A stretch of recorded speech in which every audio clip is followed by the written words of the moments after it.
Hello, Grace.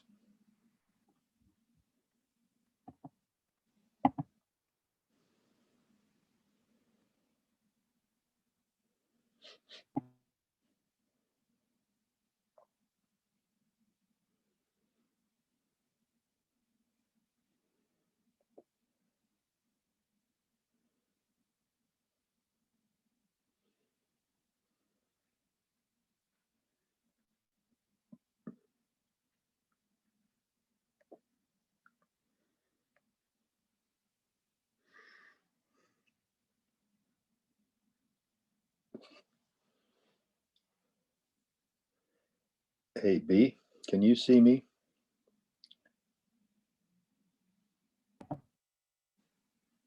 Yeah. Okay. You good? I can't. Okay.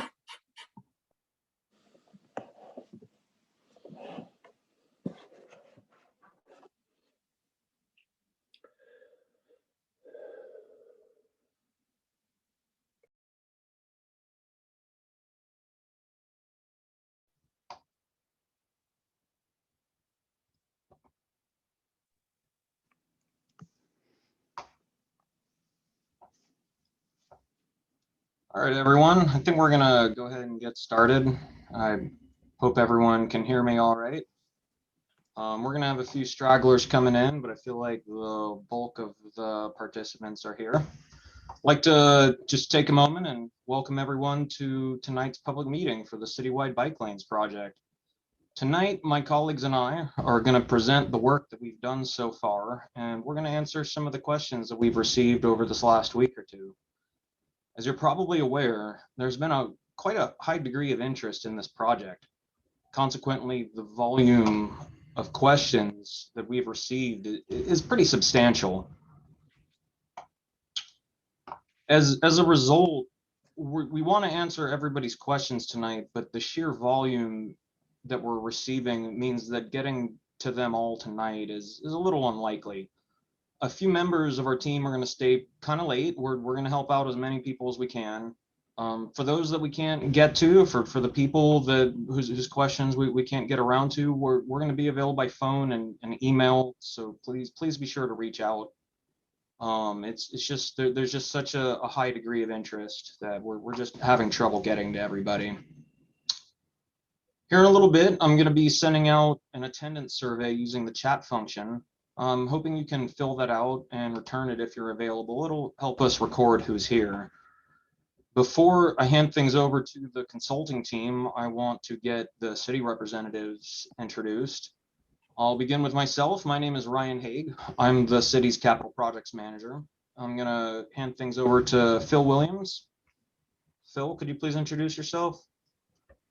Phil, you're on mute, buddy. Sorry, Ryan. That's all right. Yeah, Phil Williams, Public Works and Utilities Director for the city. And I think next on the list is Rob. Yes, good evening. Rob English, City Engineer, and I will hand it over to Bertrand. Bertrand House, Transportation Engineer. And I'd like to have Dave Brody introduce himself. Hey, good evening, everyone. I'm Dave Brody. I'm the GIS analyst. I'm here to help everybody kind of facilitate this meeting and be your IT support when you need it. So. Excellent. Thank you so much, everyone. I feel like I saw a few council persons checking in. I think I saw Vivian and I believe Laura also. Let me. Vivian, I went ahead and sent you a request to unmute. Yep. Hi there, everybody. Happy to be here. And then let's get Laura in here as well. Hi, it's Laura here. Excellent. Thank you both so much for being here. We really appreciate it. Yes. I didn't really comb through the list super closely, so if I missed any other council people, my sincere apologies. We'll get you introduced at some point. So let me go ahead and hand things over to our consulting team. They're gonna each introduce themselves, and then they're gonna go ahead and dive right into the presentation. So. All right, I'm Ken Lawson. I'm a principal and project manager with Blue Line. Great to be here tonight. With that, I'll hand off to Eric. Thanks, Ken. I'm Eric Jensen, Director of Planning with Blue Line. And next I'll hand it to Grace. Hi, I'm Grace. I'm the project engineer on the project, and I will hand off to Pablo. Good evening, Pablo with PH Consulting, principal. We're the traffic consultants for the project. Maria? I'm Maria. I'm a senior traffic engineer at PH Consulting. Over to you, Justin. Thanks. I'm Justin Umagat with Hewitt Zollers. I'm on the consulting team as well, trying to get all the community outreach stuff together. So kind of just diving right into it. We're looking at the agenda page here. I want to thank everyone for showing up, extending that warm welcome, and thank you for taking time out of your day to help us progress the Citywide Bicycle Improvements Project. We also want to thank everyone for your continued participation and feedback for the project over the past 2 years. It's been really, really helpful in guiding this. So looking at the agenda here, that number 1 project overview, we're going to have the project manager, Ken. He'll spend a little time going over the project overview. Then Grace will go into some of the public resources available to everyone. So that's the website, the email address, phone numbers, and all that good stuff. Then we'll also transition into the second half, the meat and potatoes, the questions and answers. In that particular segment, you can see there, number 3, that it's broken into general project questions and area-specific breakout rooms. So in that segment, we're looking really at and prioritizing the pre-submitted questions that you all have graciously given to us in advance. And if time permits, then we can jump into some open mic sessions. So in the area specific section where we talk about those breakout rooms in that sub bullet, it's going to get a little tricky, but I'll walk everyone through it. And what will happen is on the lower part of your Zoom app here, you'll see a breakout room function, and there you'll be able to self-select one of 3 breakout rooms. In those breakout rooms, you'll self-select for areas of your interest would be either 109th Avenue, Walnut and Bedoin, or 228th and 80th. And so you self-select, you'll jump into that breakout room. And again, we'll go over some pre-submitted questions for those sections. Let's see, what other good stuff do we want to talk about? Yes, in those breakout rooms, they're preset for 30 minutes. And the reason being is we just want to make sure we can get through our content for tonight. So at the end of 30 minutes, you'll be kicked back into this main room, the same room that we're all in right now. And then we will go over some upcoming outreach events where you can continue to participate, and then end up with some closing remarks and opportunity to ask more questions if time permits. One thing I want to talk about is when we do go through the questions, I know everyone's kind of chomping at the bit to get your questions in, but we do want to really prioritize and respect the folks that have pre-submitted questions because they did do those in advance. So we're going to prioritize, get to those first, and then again, if time permits, we'll get to additional questions. So enough of me talking. Let's go ahead and get this started, and I'll pass it off to Ken for the project overview. All right, thanks, Justin. So this map here that we have, well, first of all, again, thank you everybody for coming in today.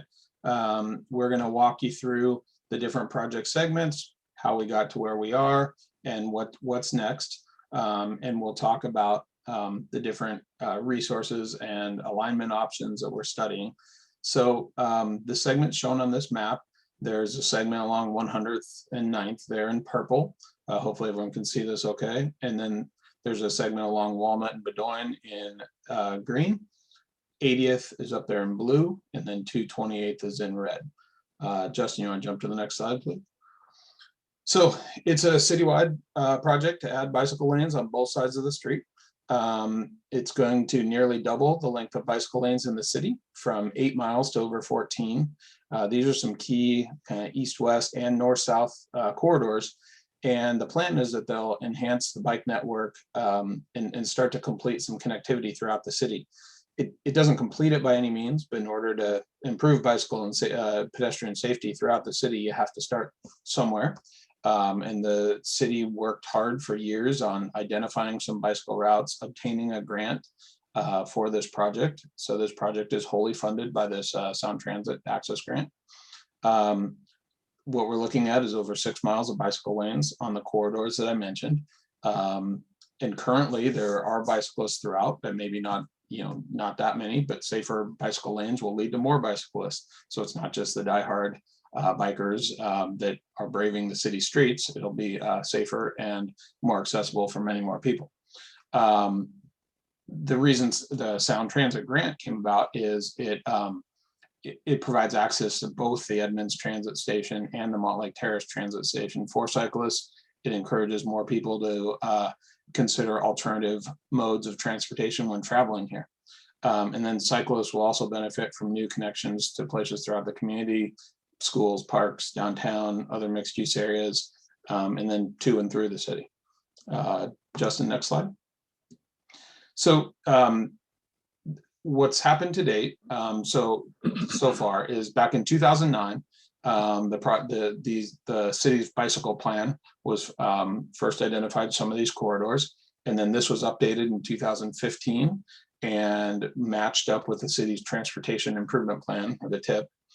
A couple years later, I believe it started in 2018, 2019, the city pursued a Sound Transit grant and was awarded the grant by Sound Transit after an open house, after some analysis relative to other applicants. So the city got this. In July this past year, there was a public hearing at City Council, and at a subsequent council meeting, they accepted the funds. Blue Line, my firm, was selected to help the city with the outreach and the design. We started at the end of 2020 doing a survey, field survey of the areas, parking study, traffic analysis. We also, based on some preliminary discussions, we had listening sessions, and we've posted that on the project website.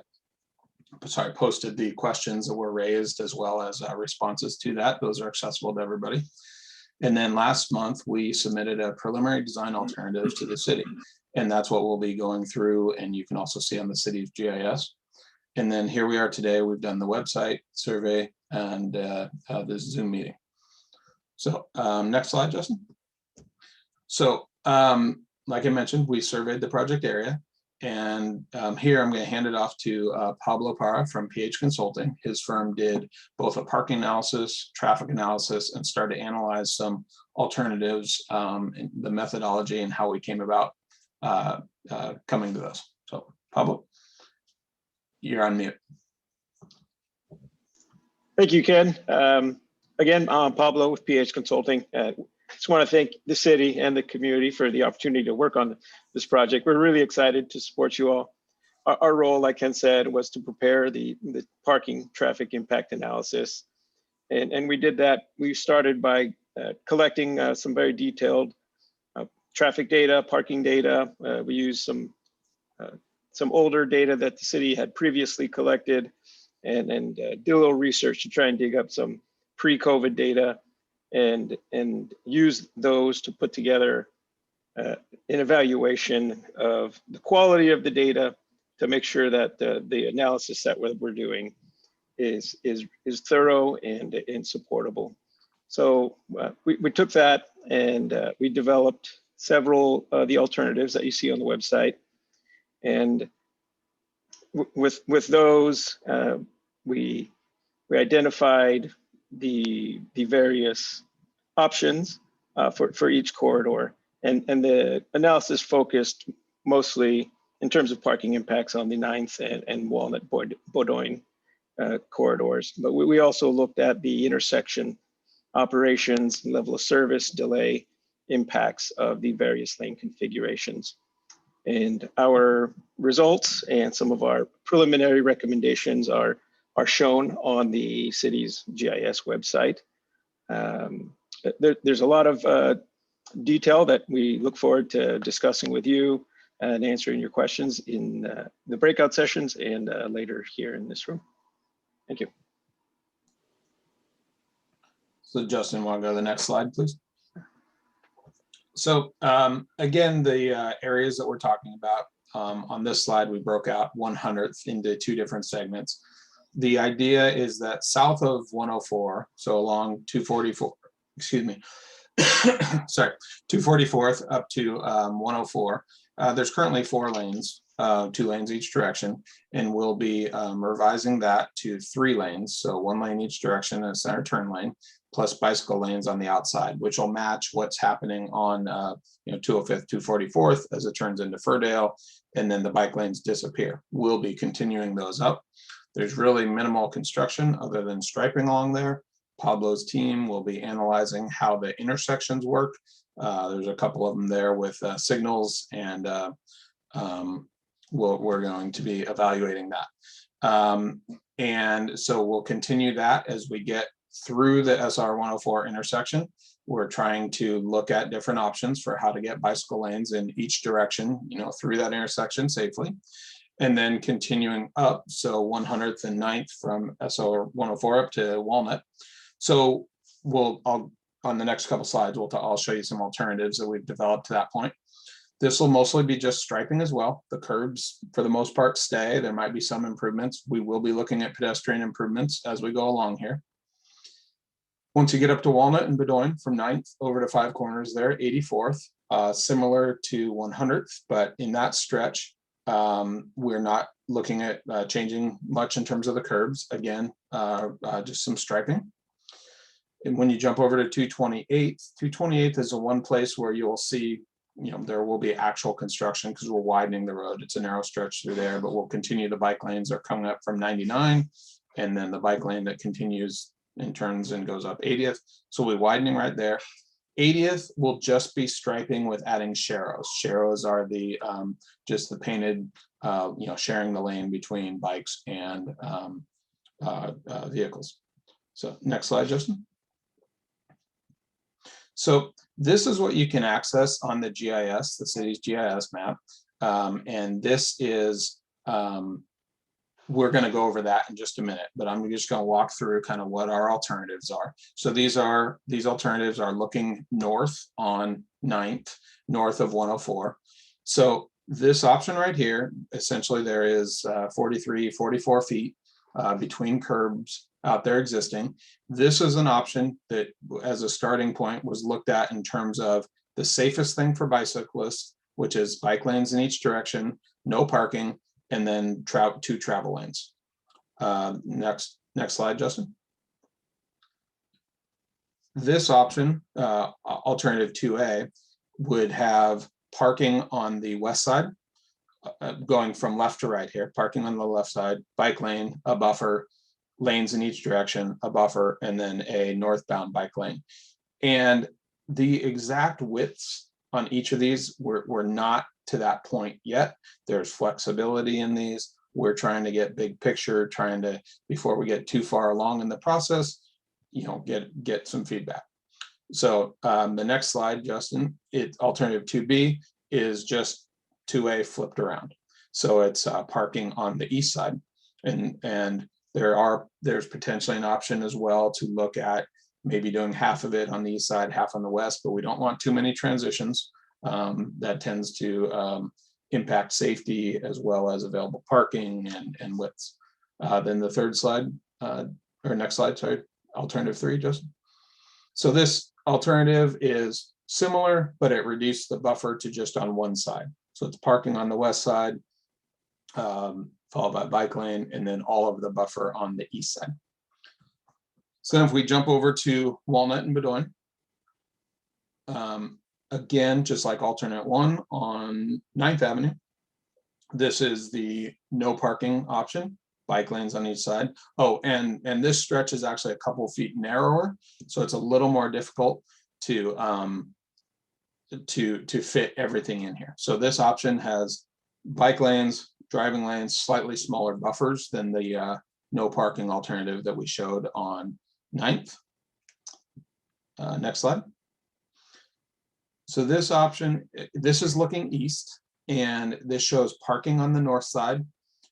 The westbound lane would have a sharrow on it, so bikes, which is downhill, so bikes can keep up with cars, and then eastbound driving lane, a buffer, and then a bike lane. And then the next slide, Justin.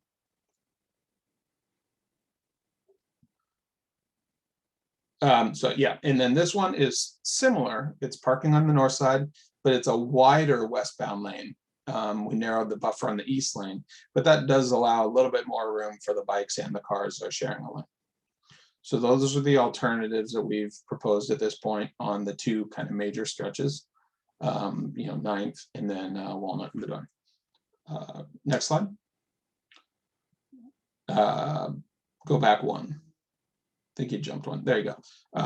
This is a little bit of an engineered drawing, but this is 228th where it shows some ideas for how this would be, for how it would be widened.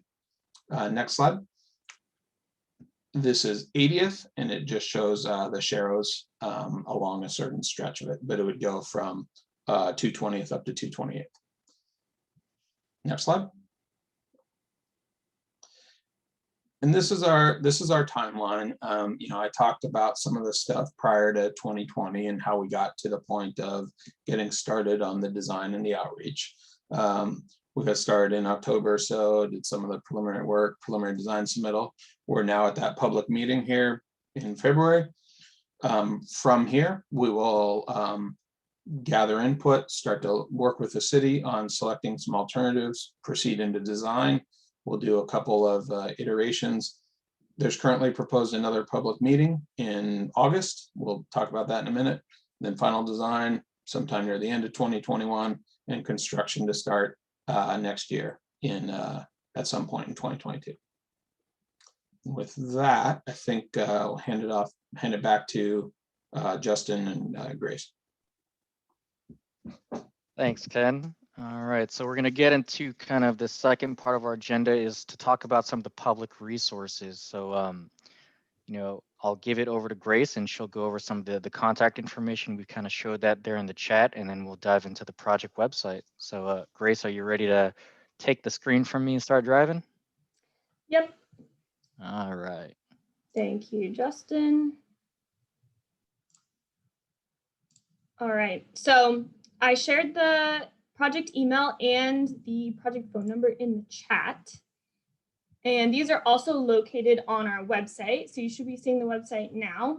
Our website domain is bikelanes.edmondswa.gov. That'll redirect you here. And then that information to contact us is up in the right corner again. So on the website, you've got your basic overview of the project. So similar to what you've heard tonight. And we've got that project timeline again that Ken just shared. And then right here, we've got a survey. We're asking for you guys to select your preferred alternative on the 100th stretch and the Bowdoin stretch. And I will go through how to look at the alternatives on the GIS here at the end. Going down, we've got another section for our resources. So here you'll find the cross sections that Ken shared. If you click this link, this will bring you to a large version of those cross sections so you can look at these guys again. And then continuing down, we have a section here. So we have a long form survey. This will be open until Friday, as well as a survey above where you can select your preferred option. Both of these will be open till Friday to receive feedback. This long form survey doesn't have the option to select your preferred alternative. This is more of a survey to get your general opinion on the project. Our second open house information is going to be here. The Zoom link will be provided as we get close to that date, as well as it will be at the top of the webpage, just like tonight's was. Here you will find updates about the project as we move through the design phase. We'll be updating this box to let you know where we're at. And then here's a pretty large section about our outreach efforts. So we have some background about the sound transit outreach that was conducted, our council meetings that we had public comment at. And then during the listening sessions, many questions were brought up, and those questions and answers have been provided here. And then I will go back to the top of the page and we'll talk about the GIS map. So this link here will take you to the GIS map. When you land, it'll look like this. This is a box that'll give you a brief instructions in case you need them again after we go over it tonight. So when you open the GIS, on the left here, you're going to see all of the alternatives. This is where you can switch through the alternatives. So if we want to look at Pine and 9th, So right now we're looking at alternative one on 100. This is showing you the layout of how the lanes could look. So here you can look at your property, any property that you're interested in, any area that you're interested in. On the left, you can switch between the alternatives and you'll see the colors are changing and the sizes are changing to correspond with our alternatives. If you'd like to see the cross sections again, you can click on any one of these lanes and this picture will pop up and you'll click here again, you'll get a big version to look at. So heading back to our GIS, this covers the entire project extent. So from 9th all the way to 5 corners and then all the way down 9th to the intersection with 244. We also have these buttons here. These are going to be at all our signalized intersections. This will show you the picture of our recommended intersection configuration. So you'll click on the button and then again, you can click and it'll show you a larger version. That's going to be it for our GIS. And with that, I will stop my screen sharing and hand it back to Justin. Perfect, Grace. Yeah, the website is definitely an evolving kind of resource for everyone. As you know, we come up with more information, we get more feedback, we will post that there. So please be sure to check back there regularly as your primary source for information. And again, we did show the you know, the email available and the phone number on there as well. So if you can't get the info you need, feel free to contact us through that avenue as well. All right. So now we get into section 3, which is questions and answers. And again, this is broken into 2 segments. We're going to prioritize the pre-submitted questions that covered kind of the general project, and then we'll go into the area-specific breakout rooms. So Ryan, did you want to take over at this point? I am ready to go. Thank you so much, Justin. Excellent work presenting the website. You're on mute, Ryan. Yeah, I got muted somehow. My apologies, everyone. Thanks so much for covering that, Justin and Grace. Very, very helpful. Big thanks to the residents who've been providing some feedback, helping us make that website better. So let's dive into the questions. This first question, Bertrand, I want you to be ready because I feel like this one's going to be landing in your court.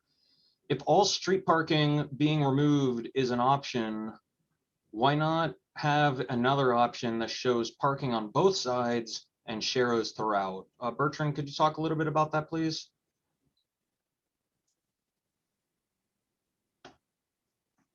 And you're muted, buddy.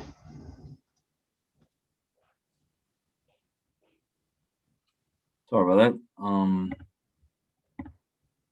Yeah, so quick response to your question, Ryan. When looking at installing bike lanes comparing to leaving the road as it is, the city's preferred alternative is to install bike lanes.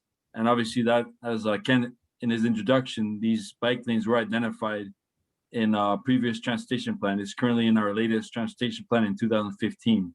And it's also shown up in our TIP. So many different planning documents. Sharrows are basically only really looked at or installed in situations where the bike traffic is going downhill, so their speed, the speed of the bikes, as well as the speed of the vehicles are pretty comparable. And that's like we showed on the cross section at Bedoin. That's one of the things we're looking into for the westbound direction because it's a downhill. Or when roadways are too narrow for bike lanes, and that's for the other stretch on 80th from 228 to 220. That's what we're proposing. So that's a quick response to that question. Excellent. Thank you so much, Bertrand. So the next question we received, the city assured the public that parking would be left at a minimum of 50%. Please address the reasoning for zero street parking even be included as an option. This is something that we asked the consultant to develop simply as a part of our due diligence. The zero street parking is not a preferred alternative. It never has been. It's never been recommended. It's just something that we developed as a theoretical option. Next question. Normal parking stalls and lanes are between 7.5 and 9 feet wide to allow opening doors safely and to accommodate vehicles other than compact cars. So why are you making them the smallest possible compact car only width That's 7 feet wide along all routes. Pablo, I'd like to hand this off to your team. Could you please unmute and address this? Absolutely. Thanks, Ryan. So the widths, like Ken mentioned earlier, shown in the alternatives are preliminary. The Washington design practice standard for parking lanes is between 7 and 9 feet, usually closer to 7 or 8. However, as we go through this process, we're gonna work with the city and the community. That's why we're having these meetings, to evaluate the best option that serves everyone. And it might mean a narrower buffer lane to accommodate slightly wider parking lane, or reassigning that existing right of way, however is preferred by the community in the city. So this will be a design development process and something that potentially changes through segments as we see if we have more width in the certain segments than we do in others. Then we have to balance the risk as well as the available right of way. Pablo, I wonder if I could just add a point there too. We have been putting in 7-foot parking throughout downtown. You may have noticed that the last probably 9 or 10 years, pretty much everything we put in now is 7 feet wide. And one of the advantages that has is, let's say you do have a somewhat bigger vehicle. You're not a Toyota Corolla. The 7-foot striped space has the advantage of, psychologically, most people actually do want to do the right thing. So they will, in a 7-foot parking space, they will do their best to get over next to the curb. And it puts a little more pressure on them to try not to come out into the street. Now, if they have a really big vehicle and they get over close to the curb and a little bit of it goes over the line, that's really not a problem. But if you marked it at 9 feet, there'd be people parking 2.5 feet from the curb sometimes. So that's one of the things. Plus, there's not enough real estate there anyway. All of these alternatives involve compromises and balancing a variety of different needs. So the more we don't commit to parking in terms of width, the more we have to work with for the other modes of travel. Excellent. Thanks for the clarification there, Phil. Excellent. And thank you, Pablo. Next question is going to be sent over to Blue Line. Please add the option to have bi or unidirectional turn lanes all along 9th and Bowdoin at a minimum in higher turn areas as an option. Yeah, thanks, Ryan.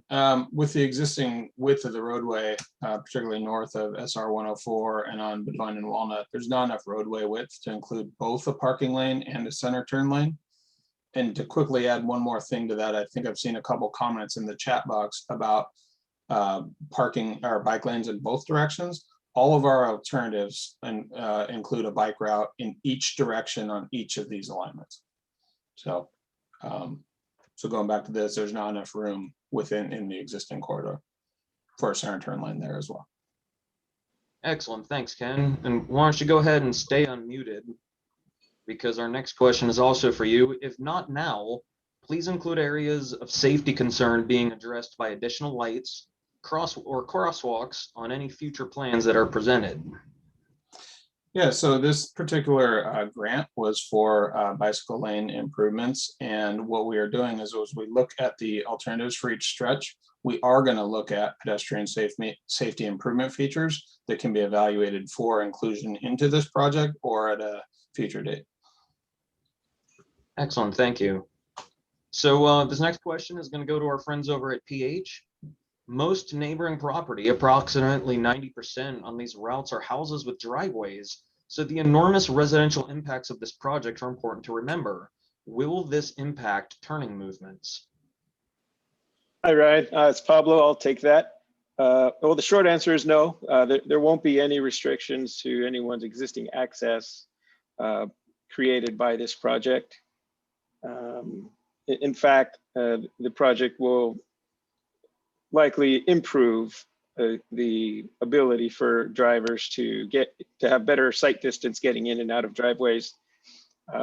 If there isn't a parking lane immediately adjacent to their driveway or near their driveway, and this will improve the sight distance not just to vehicles but to cyclists that may be coming, which maybe were on the sidewalk before and are now in a safer position.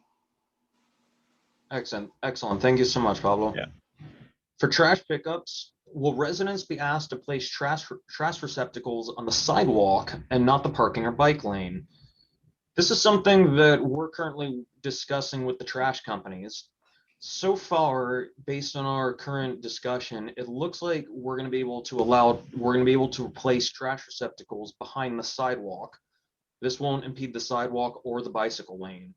Once the project is complete, information will be provided to residents on what the new procedures are going to be.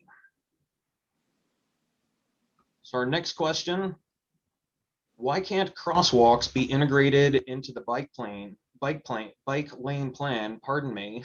Why can't crosswalks be integrated into the bike lane plan and installed when the bike lanes are? Ken, I'm gonna go ahead and kick this one over to your team.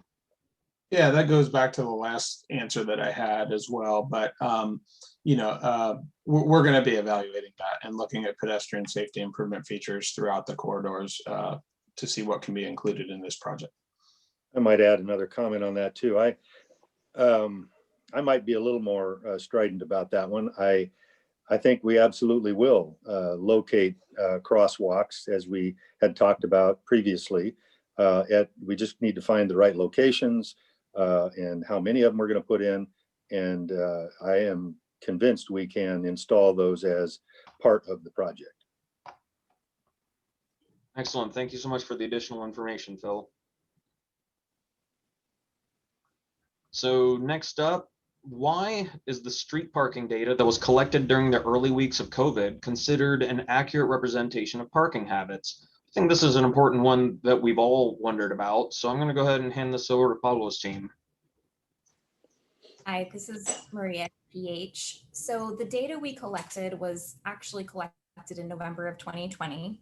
So this would represent a relatively stable time during the pandemic.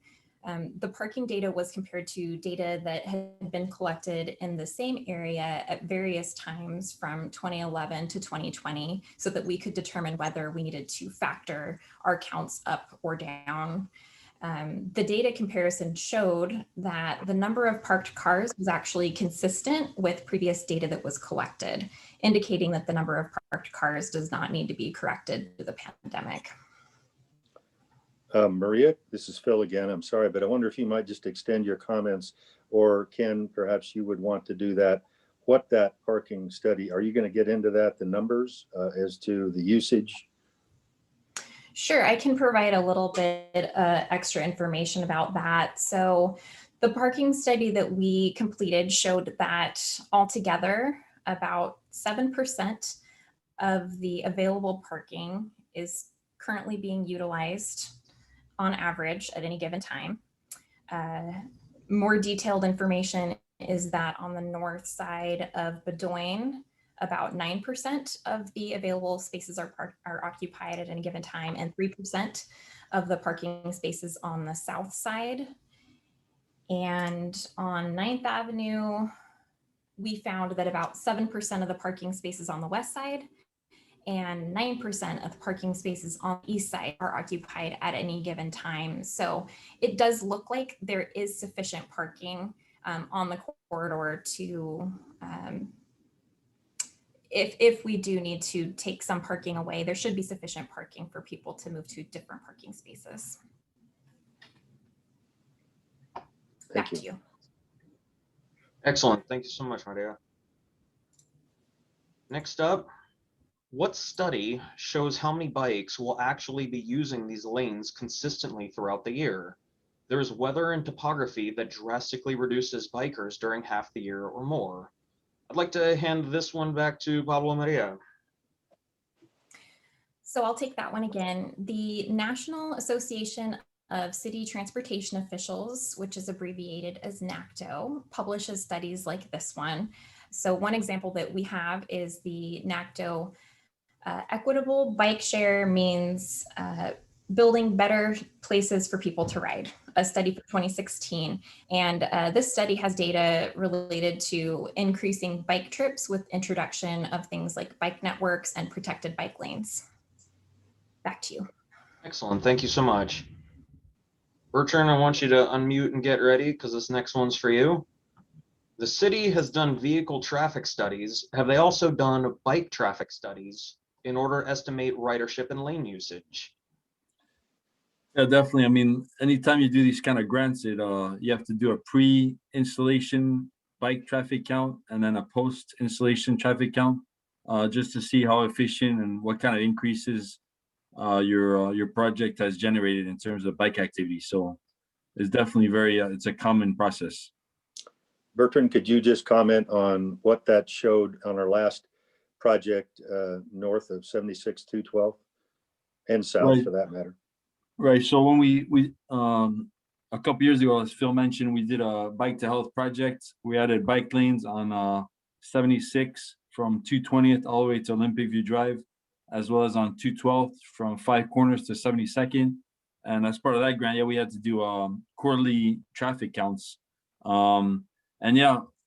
Initially, prior to the installation, the bike volumes were pretty low. I don't have the exact numbers in front of me, but then we did some post-installation counts during the same time period. So there was some in April. Like every quarter, there was a new traffic count, and we compared what was prior to the project in April, and then after the project was completed in the same time period.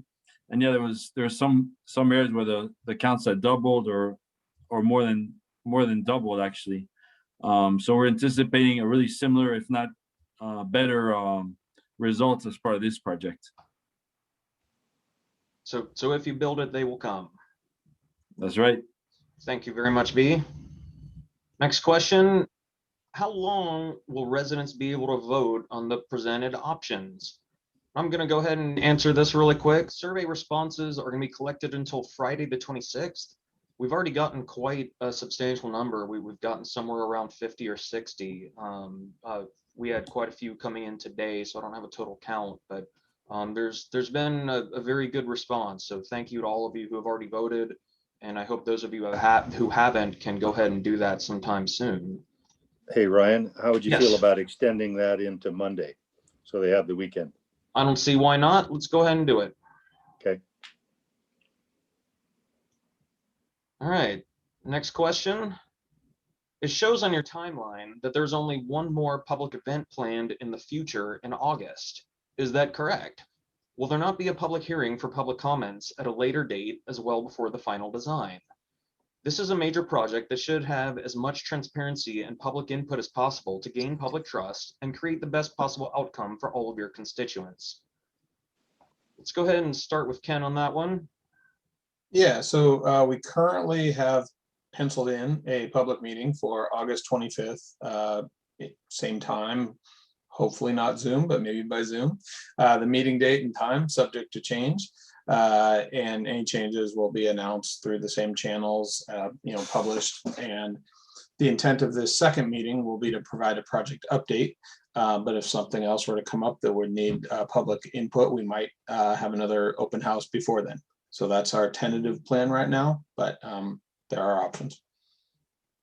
Yeah, this absolutely is a living, breathing project. Phil, do you have any thoughts on this matter?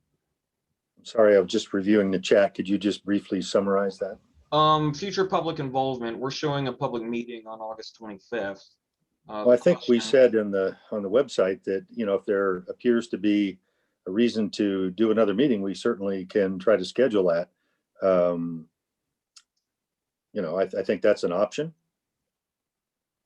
Excellent. Thank you very much. Let's go to the final general question. Will this be put on a ballot for the people of Edmonds to decide, or is this a done deal? So this project, as well as the funding, has already been approved multiple times by our elected officials. Bike lanes have been part of the city's comprehensive transportation plan for, a little more than a decade now, since the 2009 comprehensive transportation plan. And the complete streets ordinance that was passed by City Council in 2011 requires the city to provide accommodations for pedestrians, bicyclists, transit users, and persons of all abilities. Phil, I don't know if you have anything else to add here. I know each one of the comprehensive transportation plans has involved numerous public meetings, open houses, comment periods. The bike Sure. lanes have been in the public eye many times before. Well, I would just say that the answer to this question, will this be put on the ballot or is it a done deal? I would say neither of those are true. It's not destined to go to the ballot. The city council has approved it, but it's also not a done deal. And that's what these meetings are all about. We don't have a particular geometry just locked in at the moment. I think we want to know what people think and what their preferences are. So I don't think it's a done deal, but I also don't see it going to the ballot. We don't generally do that for capital projects. Thanks. Unless we're selling bonds or doing something else. Okay. Thank you very much, Phil. I'm going to go ahead and hand the floor back to Justin, and he's going to describe the breakout room procedure. All right, thanks for that. So here's a more interactive session. Again, I see a lot of questions coming through in the chat box, and we're trying to get to as many questions as we can. But again, just wanted to say it up front that we are trying to prioritize the questions that were submitted, and we're trying to get through them as quickly as we can. So this second segment of the breakout room, or the second segment of the Q&A, is the breakout rooms. And what we'll be doing here is going into area-specific rooms.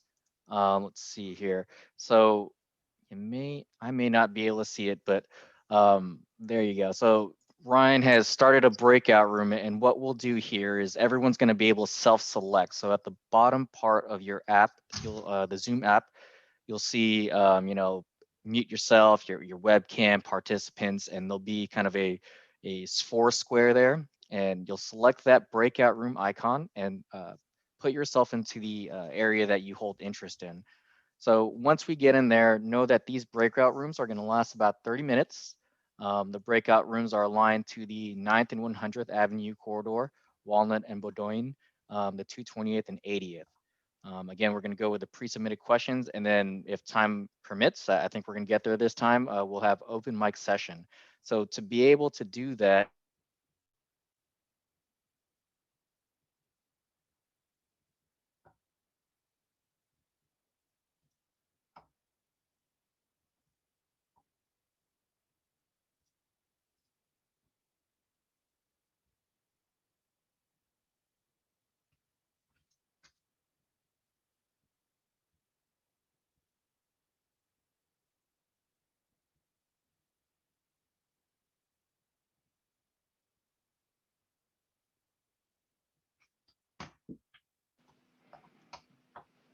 all right. I think I'll give it a few seconds for everyone to stroll in here.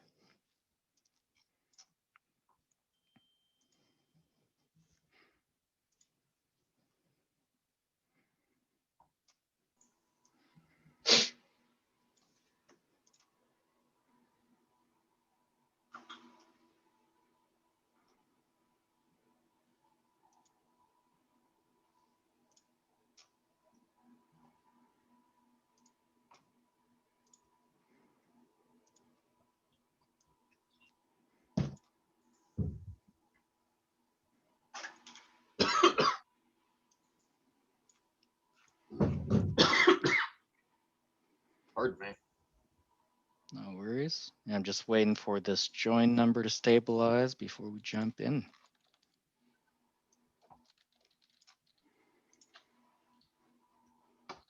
All right, I think we're good. So right. Let's see here. How So do you want to everyone- do this, Justin? You Yeah. want to do like we were in the main room? I'll read the questions. Yeah, sure. You can read the questions and then go ahead and call out who we have slotted to respond to that. Okay. Yeah, and just as we were saying before, especially in this particular stretch, we received a substantial number of questions. We want to get around to everybody though. So if we don't get time for everyone's questions during this session, please stay later, please call, please email, because we absolutely do want to help you all out. So let's go ahead and get cracking. Actually, Justin, did you wanna go over some of these? Yeah, sure. I kind of mentioned it earlier, but I'm pretty certain we're going to get to the open mic portion. If we can rifle through these pre-submitted questions. So when you do that, again, use the raise hand function, or raise your hand in the chat, and we'll go through in order the questions that we receive. And I'm doing my best. We got a lot of folks participating in the chat, which is awesome. But I will do my best to stay on top of that. When we do select you to come to the open mic, you'll be invited to share your question, and we'll go ahead and unmute you. And if you could please keep your questions to under 1 minute so we could try to get to them really quickly. Other than that, I think we're good to go, right? Excellent. Thank you so much, Justin. Do you have all these questions on slides, or you have all these questions on slides? Let's go ahead and get moving. Okay, the wider buffer zone option next to only one side of the bike lanes have not been used prior for any bike lane project, including 76 or 220th, which have similarly busy streets. Why remove additional drive space safety, parking width safety, and potential turn lanes by adding this additional feature, which was not done before? PH, I'm going to go ahead and hand that over to you. I believe we have Pablo in here. Yes. Yes, thanks, Ryan. So, well, I can't speak to the previous projects, but I can say the 11-foot travel lane is a standard practice for local roads under WashDOT and many local agency standards. In this concept, we have it shown this way because the most vulnerable users in the roadway are the bicycles. And the goal is to increase their buffer zones and their safety zones. Having wider driving lanes also will lead to higher traveling speeds for vehicles. So that also results in more unsafe conditions for the non-motorized users. With that said, obviously this is all in the conceptual phase, and like we've mentioned before, we will be working through the various segments and taking the public input and working with the city to develop the ideal cross sections for each segment as we go through this development process. Yeah, I was just going to mention too, and I think you said it as much, but the traffic calming effects of making these improvements to this corridor, I think will be very noticeable.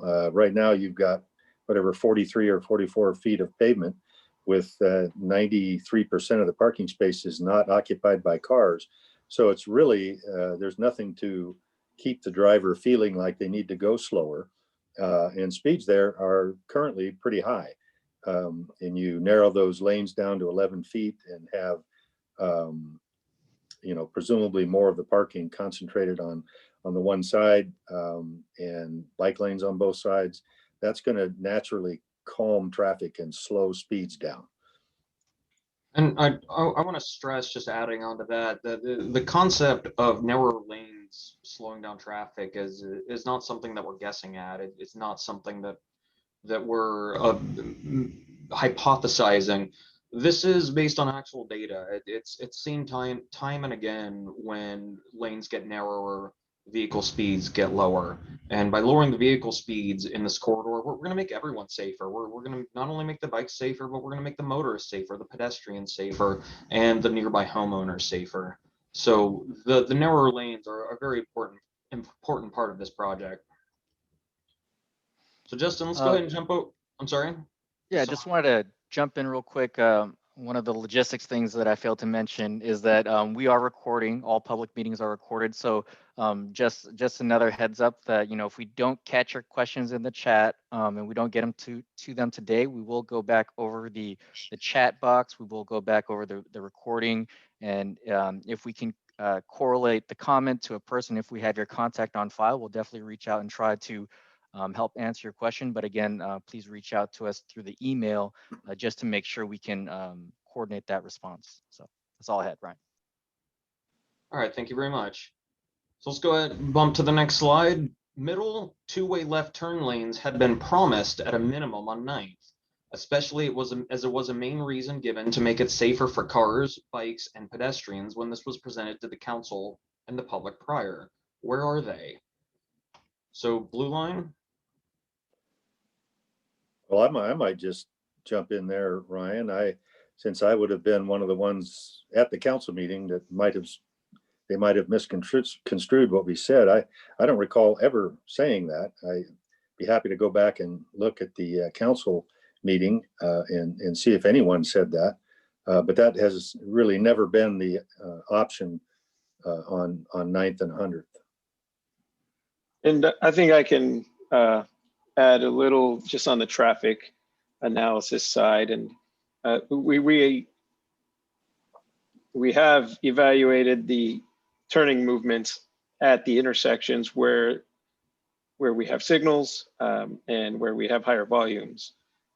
Two-way left turn lanes, as you know, for driveways and minor side streets, they really aren't warranted for traffic flow purposes to provide for a better level of service. Unless you have a really high number of turning volume, then a separate left turn, you know, particularly a continuous left turn for the entire stretch of a corridor is really technically not warranted to meet level of service standards. And, you know, in the context of a project like this, where we're already constrained for right of way, you know, it would really hamper our ability to get the real safety benefit of the bike lanes and the parking lanes, you know, throughout the corridor. Excellent, thanks, Pablo. Yeah. So let's go ahead and jump to the third. I guess this is more of a request than a question. Driveways on the west side of the street are short and the cross streets are steep. Please retain parking on the west side of the street. This is actually, we have a lot of different design criteria that we consider when looking at which side of the street is going to retain parking. And this is absolutely something that we've been considering. I don't know if Blue Line wants to add anything to that, but. Yeah, I think the blue line response that I got from Ken was essentially, you know, retaining parking on either side of the street is going to be considered as an option as they go forward, looking at these alternatives. So it's in line.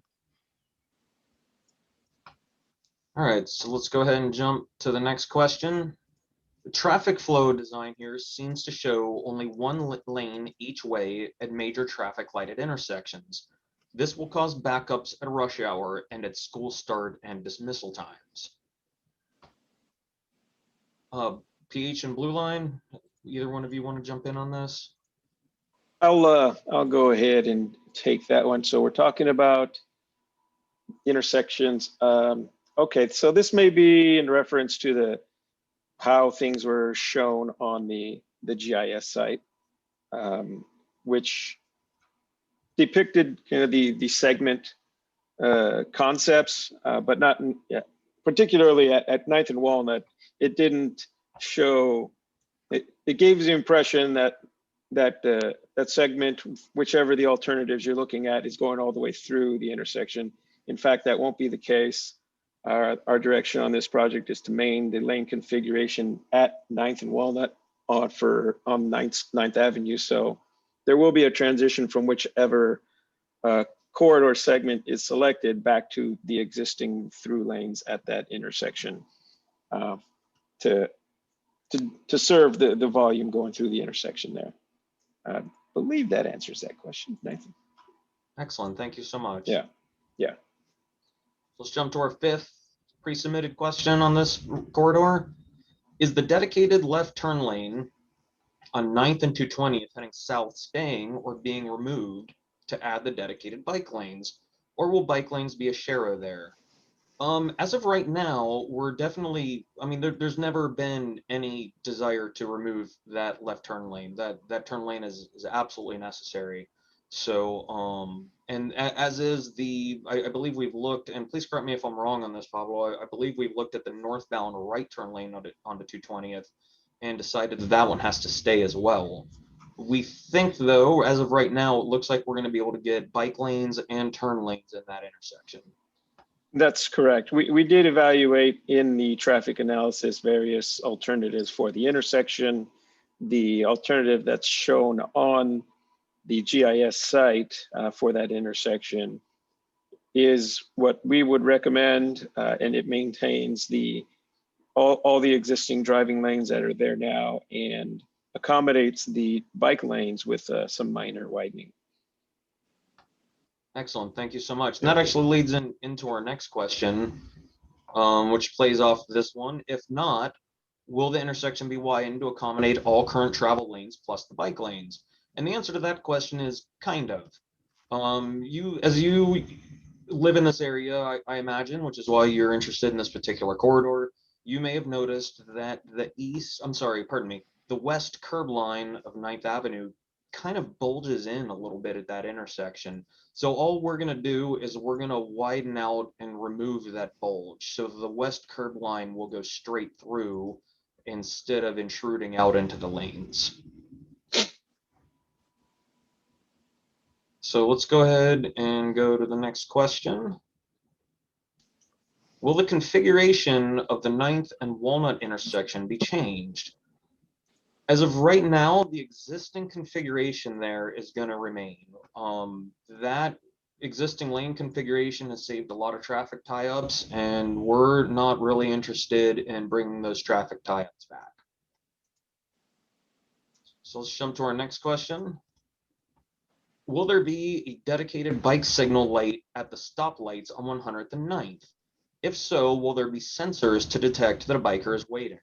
Pablo, I think that this is going to be in your purvey, so why don't you go ahead and answer this one for us, please? So as we get into the final design, we will evaluate the bike signals at the signalized intersections, whether they get included in the final project or not. We will still provide for bicycle detection in either event. Excellent. So the next question is regarding the Westgate intersection. Please explain how the bike lanes will be routed through Westgate. Currently, it only shows the intersection, not how they connect from the north and the south. Intersection design is far more intricate and involved than corridor design. So we haven't quite figured this out yet, mainly because so much is going to depend on what alternatives we select for the corridor designs. Justin, I don't know if you have anything to add on this regarding the transition and striping. I know there's a lot up in the air on this. Yeah, I think. Oh, go ahead. Sorry. Go ahead, Pablo. Yeah. So I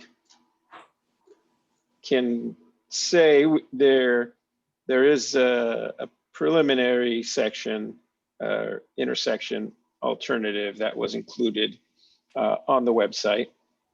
On that interactive map, that isn't, that is one of the preliminary alternatives, and we are still looking at others with consideration to the overall traffic impacts.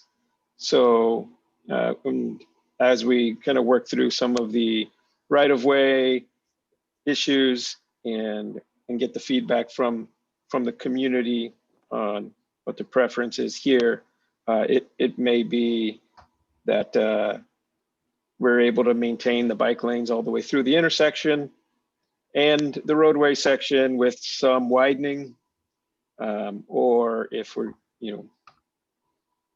able to accept some traffic delay, then you can accommodate those bike lanes without widening the intersection. So there's some options there. And like Ryan said, this is something that is still up in the air. Yeah, the Westgate intersection is still very much a big question mark, and so much is going to depend on what else happens. So then our next question stays in the Westgate area. With a bus stop in front of the Bartell Shopping and Housing Complex, how do you propose safely adding a bike lane and traffic through lanes in that area heading south? Justin or Pablo, do either one of you want to jump on this one? Yeah, I'll just keep rolling. So As well. this will be another final design detail that we're evaluating, and it's not an uncommon situation. So we will make sure that we're looking at those interactions between turning traffic, bike traffic, and transit, and that this is a common design consideration that we will make sure we handle appropriately. All right, so we've got one more question about the Westgate neighborhood, and then I want everyone to start getting those hands raised because it looks like we're going to have about 12 or 13 minutes to let people have the floor. If this section, this is referring to the Westgate section, cannot be addressed safely, then why not use the alternative route around Westgate? Adding only 4 minutes that I shared prior. Okay, the gist of the question is why can't we reroute bike riders down to 15th and then over through the cemetery? And I'm going to go ahead and answer this one. We selected the routes that we did because we wanted to give bicycle riders the most direct routes. We want this is so we can maximize the number of cyclists that are actually going to be using these facilities. These are the routes that we pursued the grant for. These are the routes that have been in the city's transportation plans since 2009, and so right now alternative routes are not being pursued. Justin, I don't know if you had anything more to add on that. I think I would like to.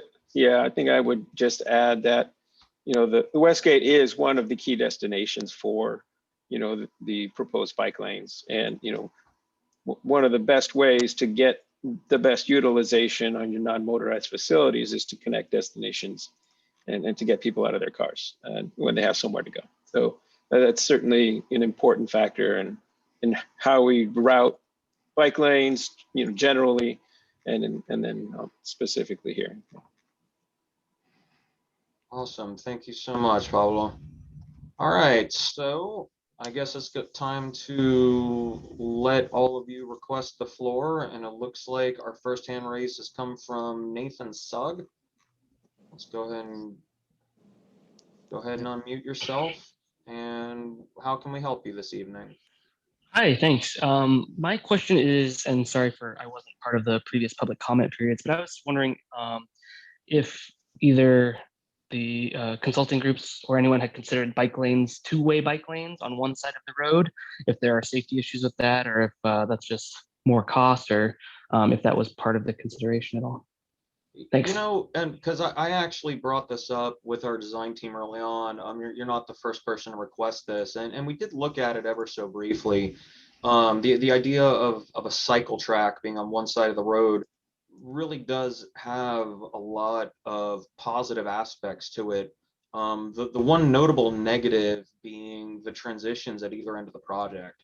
When you have all the cyclists on one side of the road, getting them back to opposite sides of the road presents a lot of challenges that our infrastructure just isn't ready to handle.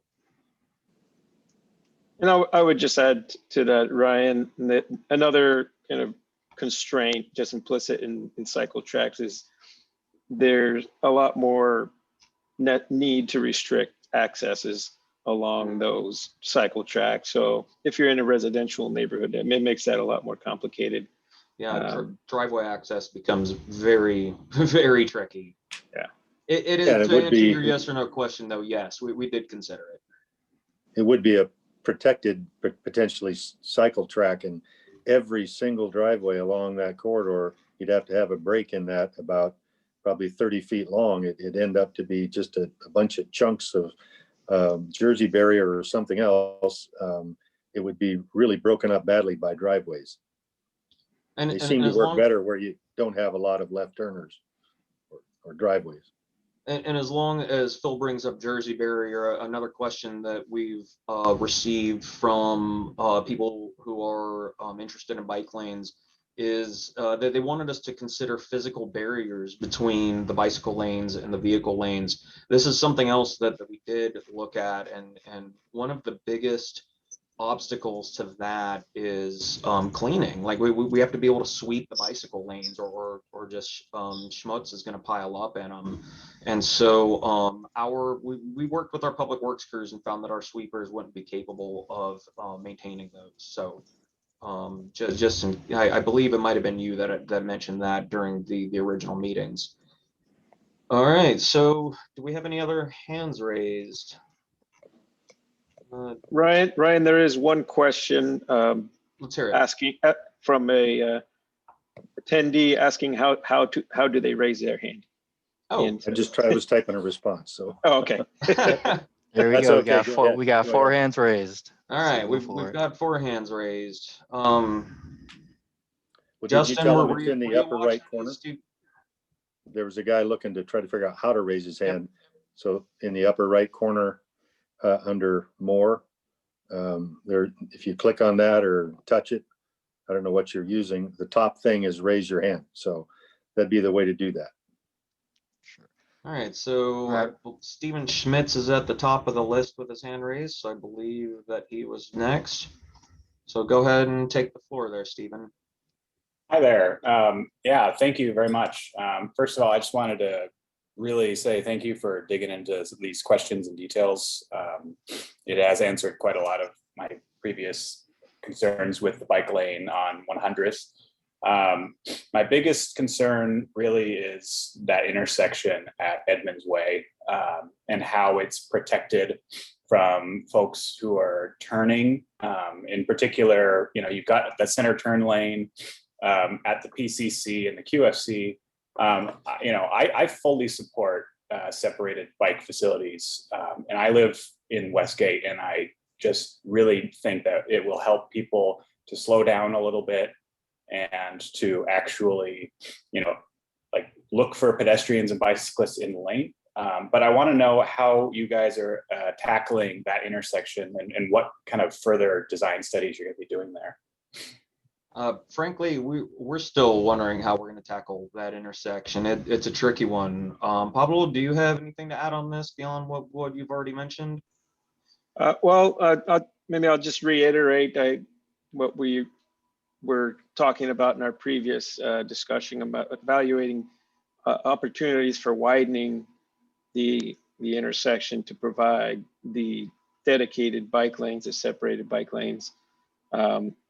If where we have heavy turn movements through an intersection, those would move to the left of a turn pocket if we have a turn pocket scenario.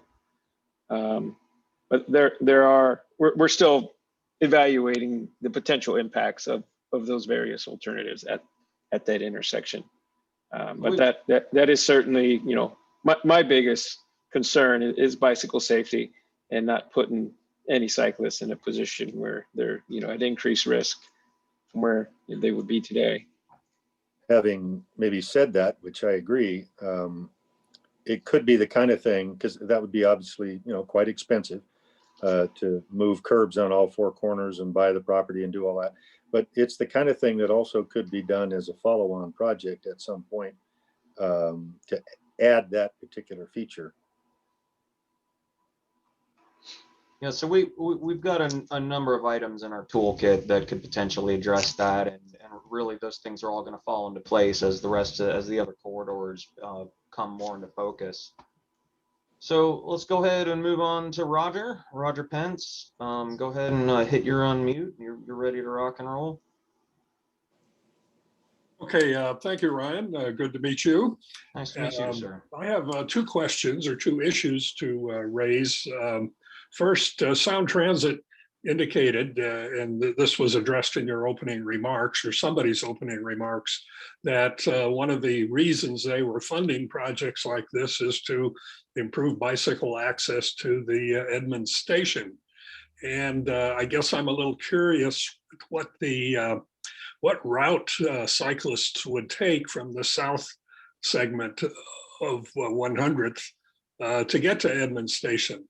The only one that appears to my mind is turning down Edmonds Way, Highway 104, which does not strike me as a very safe or convenient cycle route. But I also don't see them just continuing straight all the way up to Walnut and then going down that adds maybe a mile to their ride. So I'm just wondering how this particular project integrates with the larger bicycle scheme. So I feel like it's worth noting, and Phil, I expect you might want to jump in here. I feel like it's worth noting that Edmonds Way is not considered a destination for this project. It's a through point. We're actually beginning the work on 100th all the way down to 244th/205th, and then carrying that up to Walnut. Phil, is it the downtown Edmonds station that we're connecting? And I believe that bicyclists are expected to use the surface streets from there. Is that correct? Right. I mean, you could go down Walnut, you could go down Pine. There's, if you get that close, there's options for you as to how to do the last mile. So yeah, and Sound Transit approved it. They are excited about having these connections made. I think they believe it will improve bicyclists' access to their facility. So I mean, I think there's options there for bicyclists. Well, yeah, you can put all the lanes and facilities out there for bicyclists, but they are lawfully allowed to run on every street that's not a limited access highway. And they wanted to go where they need to go to get to their destination. And for riders who are destined to Edmonds Station from the south segment of this project, they're going to go down Edmonds Way, whether you sign it or design it or stripe it that way or not. I think this is a matter of reality. Yeah. There's a big difference between what commuter bicyclists and everyday bicyclists may want to do or feel comfortable doing, and the not so frequent bicyclist out there. I think you can go down 15th, you can go down Pine, you can go down Walnut. If you really want to go down the limited access section of SR 104, I mean, I guess take your best shot. We've never seen that as a bicycle corridor at all. I don't think it's safe. Yeah, we certainly don't want to be encouraging bicyclists to use that corridor. They could go down a ways and then cut into the neighborhoods. But there is limited access on that when you get towards the bottom. So here in just a second, we're all going to see the 1-minute countdown timer, which is the Zoom breakout room version of the music that they play at the Oscars to hook people off stage. As we mentioned before, a few members of our team are going to stay extra late tonight and try to get to as many people as possible. And so we're going to be all kicked out back into the main room here in about 40 seconds, just automatically by design. And again, as we mentioned, please reach out to us by phone, by email. We definitely want to help as many of you as we can and get to as many of your questions as we can. So with that, Justin or Phil, in the last 15 seconds we've got, either of you have any last minute comments? No, other than thank you. I really appreciate people's time and their questions. They've been all good questions, really good. Yeah. And I think it's helped us. We've gotten a lot of really insightful stuff. So I'll see you all in just a second in the main room.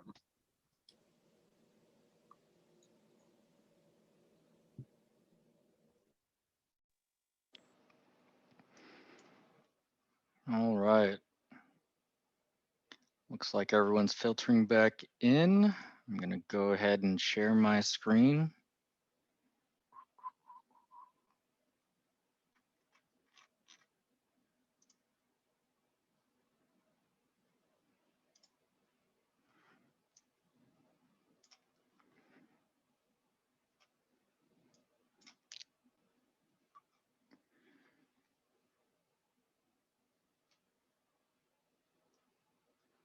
All right, I think everyone's returned here. So kind of closing up towards the end. And again, please stick around. We do have another opportunity to ask questions. Again, people are, staying extra late today to try to get to as many questions as we can.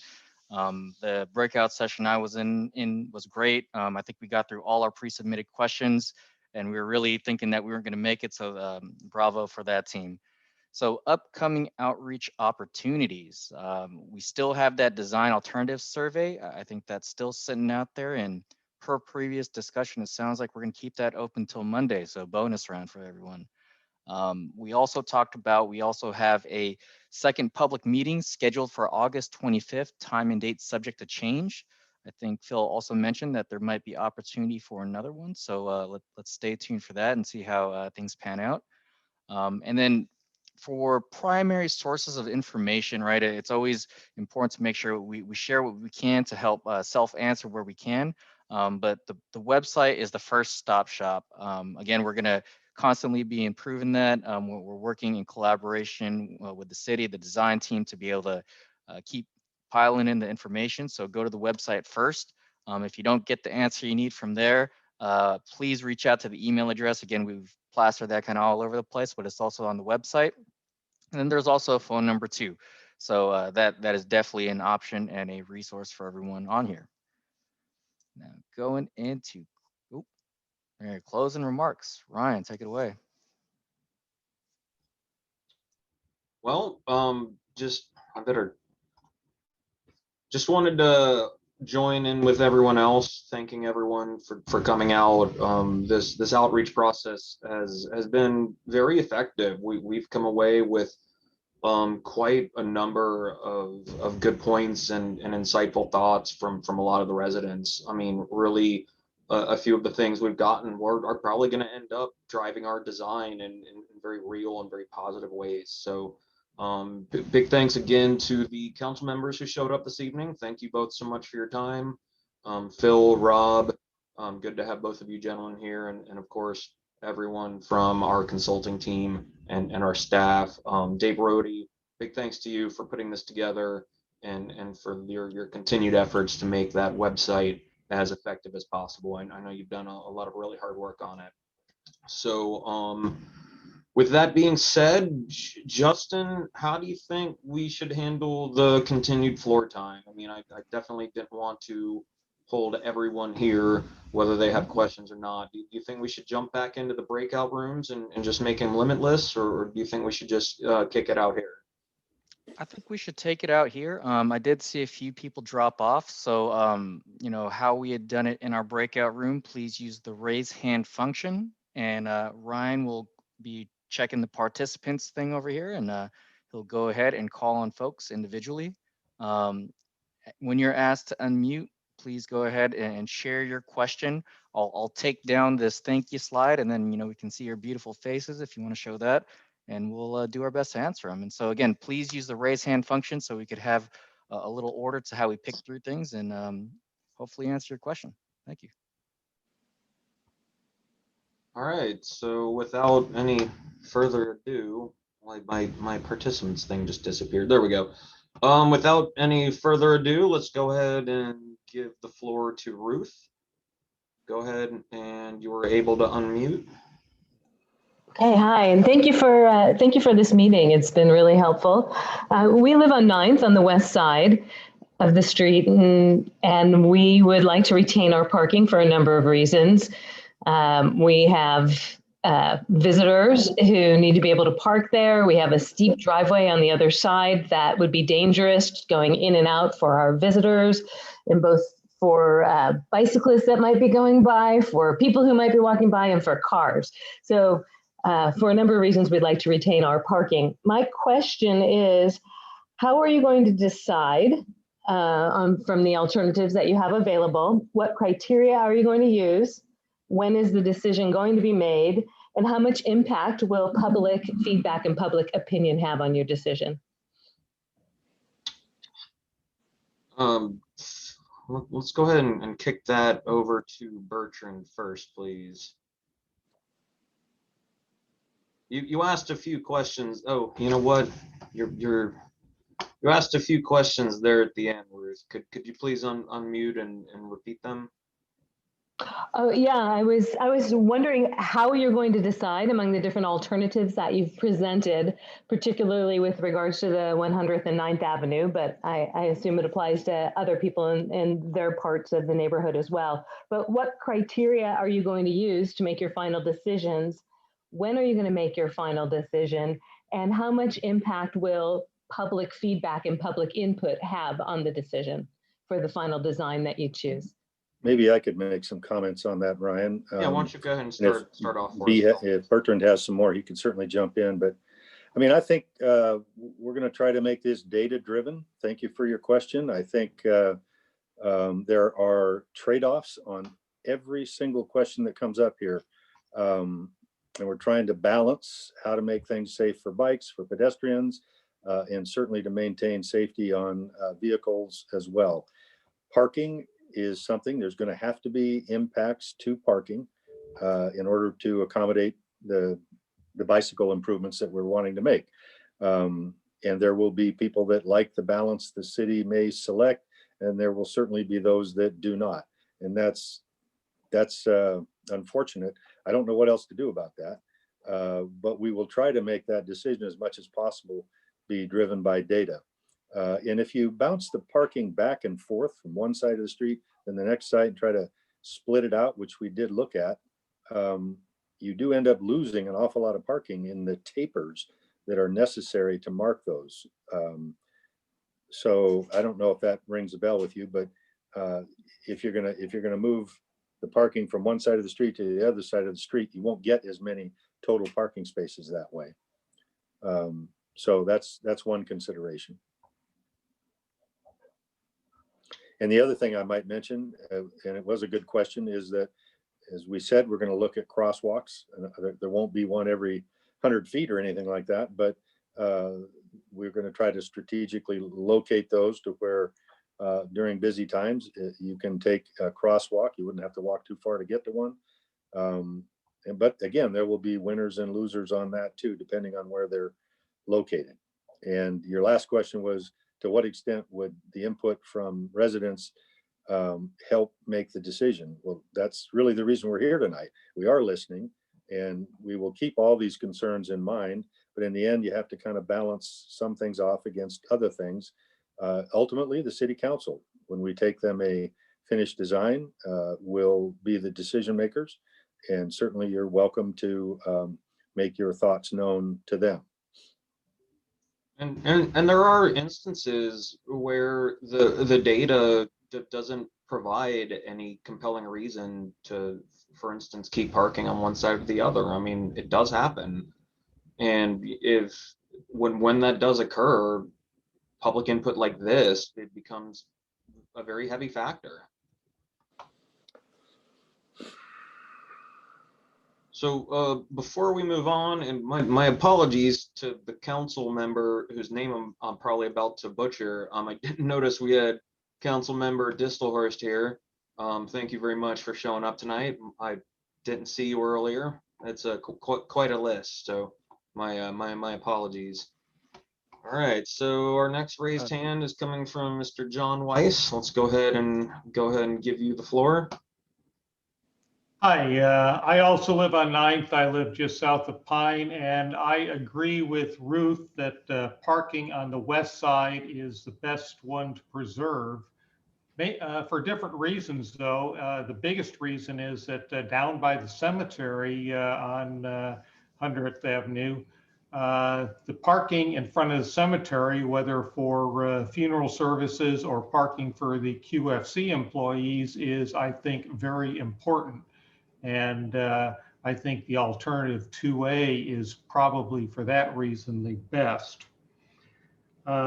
Second thing, somebody mentioned that, well, we might want to direct bicyclists down Pine or Walnut to get down to Edmond Station, which is a bit ridiculous given the comparative grades on those two streets compared to either Dayton or Maine. If I were a bicyclist, I don't ride down there, but I do walk there often. Main or Dayton are actually the best grades to get downtown from 9th Avenue. So trying to end this thing at Walnut doesn't do anything for getting to Edmond Station. And the third thing is the question that I have is that there is an issue regarding utility trucks like gardeners, plumbers, and things, and delivery trucks, UPS, Amazon, and whatever. What are they going to do when we eliminate parking on one side of the street? They will either park in the bike lanes or they will repeatedly pull into and back out of driveways. What safety studies have been done to assess the impact of that? Okay, so you've got 3 questions. We've got a request to maintain parking on the west side of the street. We've got the question about getting downtown. You're questioning the use of these other streets. Let's go ahead and jump after those 2 first. One, thank you for the pardon me. Thank you for the observation on parking on the west side of the street. It is something, again, that we're still very actively pursuing, and specifically in the area down by the cemetery that you identified. We're looking at the QFC parking down there and wondering how much of that is actually going on, because we actually did a parking study on the day before Thanksgiving, which is their busiest day of the year. I mean, that's their Super Bowl for grocery stores, and there were 2 cars parked in front of the cemetery, which means either none of the QFC employees were there on the night before Thanksgiving, or they are parking elsewhere. So we're trying to figure out what's going on there, but that is something that we're actively looking at. Bertrand, why don't you address, please, the question of routes to get down to the station? Sure. So the reason we stopped at this intersection is there's a couple of reasons. Obviously, as you well know, the parking demand throughout downtown is pretty heavy. I mean, from if you go on Dayton from 9th all the way to the transit station, I mean, we don't have that opportunity to remove parking on either side of the street. Another thing is once you get to that intersection, until you get to Dayton Street, the main Dayton Street crossing just to the north, you are going to a 25-mile-an-hour speed limit zone. So you're on 9th, you have it's a 30-mile-an-hour, as well as on Bedoin, it's 30 miles an hour. But we're transitioning them to a 25-mile-an-hour. And the last thing is this is part of a project we did a couple years, the Bike to Health project, which I think I mentioned that project before. In addition to adding bike lanes on 76 and 212, we did add wayfinding signs that actually connect from that intersection all the way to, well, actually on 76 and 212 corridor, but actually at the 9th and that intersection, it carries you all the way to downtown Edmonds, whether you're going eastbound or westbound. So already providing them the routes.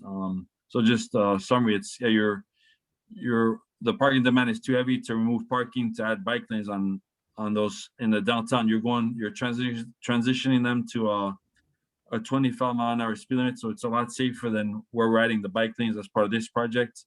And then there's existing wayfinding signs to indicate to the riders where they need to go depending on their destination.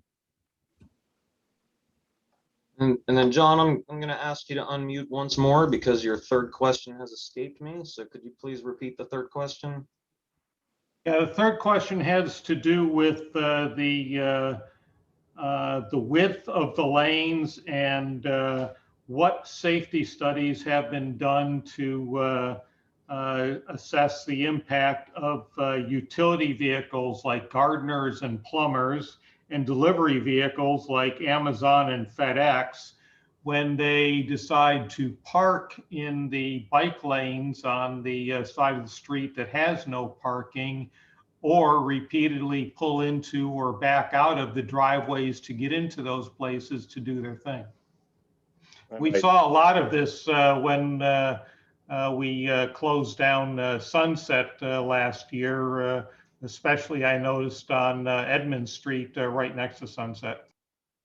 I might just comment on that. That's a good observation. Yeah, Sunset had a difficult time. We had a lot of homes being rebuilt or torn down and replaced, and it's a very narrow street, a lot narrower than this one, and it does cause problems down there, but it also is a one-way street. But so I think there's a lot of differences there. But I was just going to add that if it's delivery services, if it's Amazon or if it's FedEx and those kind of things, they're going to dart in. They're likely going to park right on the curb, right over the top of the bike lane. They'll be in there a couple minutes and back out and gone, as opposed to, you know, somebody working on your house, a plumber, or roofers, or what, remodelers or something.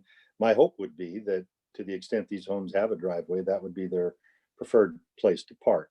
And, you know, if they stayed hours and hours on end parked over the bike lane, they'd probably be subject to, you know, a citation. But I think the bulk of that, the delivery stuff, is going to take care of itself.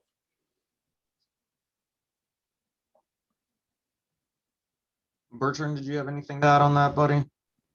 I mean, it's not like this is the first bike lane we're installing in the, well, it's not the first stretch where we're removing parking by adding bike lanes. And we've done this, like I said, on numerous stretches. And you're right, it might have been it's not a new thing that it's being installed throughout the city, throughout the nation, throughout the region. And it hasn't been brought up as a safety issue. And like Phil said, it's only for like a minute. And yeah, I think that's a good short answer to that question. All right. Thank you both, gentlemen. So next up looks like I scrolled too far. Next up looks like Dr. Dodge. How can we help you this evening? Thank you. Thanks for the presentation. So my issue is with Westgate and the ingress, egress, all the grocery stores coming in and out, the merging of cars using that second lane that now will be gone. If that's down to one lane north and south through there, you'll hopefully still have a turn lane. There's very short distances between Edmonds Way, the bus stop, the entrance now to the complex of Bartels and the apartments that have 81 units and businesses there. You then have a stoplight at the Scriber Lake High School. That's a very short distance. And I know because I drove this every day to work, every single day. And it'll back up on a normal non-COVID day with those two lanes clear to the light at Scriber. Past that now you have one lane again. And at 238th, where now an office building is going in, that backs up. You have literally like 4 cars between that light and 100th coming down the hill from Shoreline. And you barely have time to take a left there to duck in to go south. And I do have a question just for everyone here. Other than Ryan, who else in this project is actually living in Edmonds? Anyone? Dave? So Dave's. No, I mean actually doing the project. Thank you, Luke. I mean actually being paid to do this project in Edmonds that actually live here and use these roads. Well, we do. Well, I'd like to comment. I really feel that. Did you want an answer? Or? I do actually. Okay, I don't live here. Right. I live just out of town, and but I drive the roads all the time. Obviously, that's my job. So I'm not sure. I guess I understand the thrust of your question, but I'm not sure the relevance. I think the relevance is we have rush hour in the morning and the afternoon, and we have schools. And if you drive that every day, as normal people who live in Edmonds will, because it's one of the only routes north-south other than 76, through Westgate, it's a very crowded intersection already. And now you're adding more housing, more office space, more people coming into Edmonds. I'm just saying these routes are very short distances between points. So as soon as you take a second lane away and now put it all to one lane of traffic, every stop, every turn, every light, every car coming through there now will back up even further. And I really worry that that intersection and those businesses and people trying to get through there is going to be just a nightmare. So, and if you can't manage, if you can't manage Westgate right now, that you're not showing us what you're going to do, It is the crux of this whole project to get through Westgate. Again, you're going down 9th and 100th to go through Westgate. If you can't get through Westgate, what's the point? It's just like 196 and 76. You don't go through that intersection either. It just ends. And so you have a bike lane all the way down 76, ends right at CREFC there, and then it picks up again at the other side. But again, are you actually making a safe route for bikes to go through that intersection? And I believe that really is the crux of this, whether it's going to be the 1.85 million or more. I really think that needs to be addressed before a final proposal and last second thing for the public to weigh in on. It needs to come forward. Well, it will be It's not addressed there before the today. final, it will be addressed before the final project is approved. All we're saying is we don't yet have what we think is the best answer for that just yet. We're still looking at it. Right, but that is the crux of the project. Do you not understand that going through Westgate is the whole reason you're going down 9th and the whole reason you're going down 100th to get through Westgate? You're just saying we're not going down Edmonds Way. No, it's not the Going only down reason 9th we're and going 100th. down there. Not everybody Correct. that comes Right. through, not everybody that comes down 9th and 100th is headed to Westgate. They may take side streets. They may do all kinds of things, as was pointed out earlier by one of the commenters.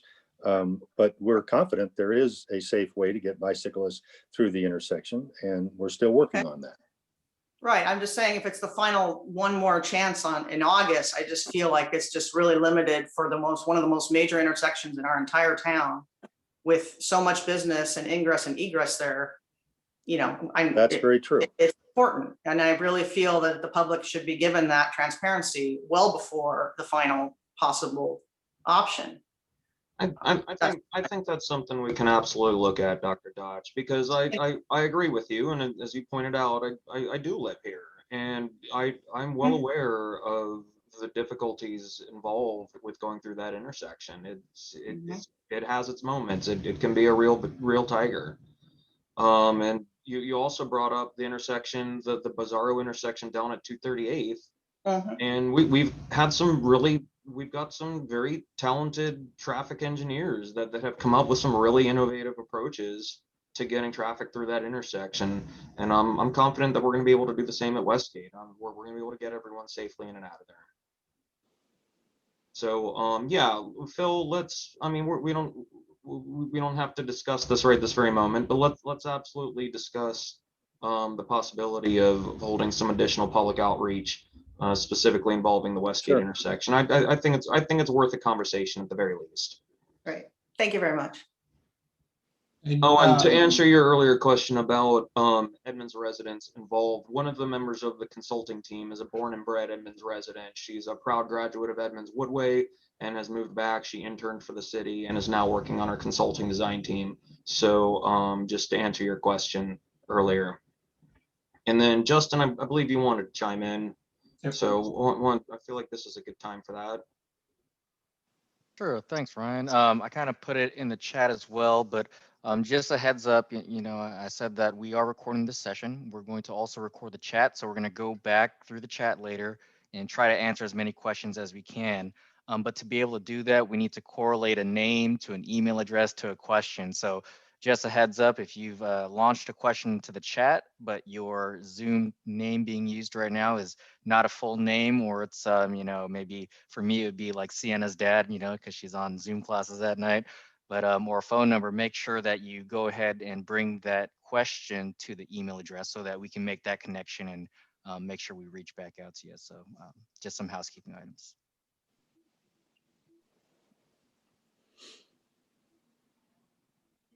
Right.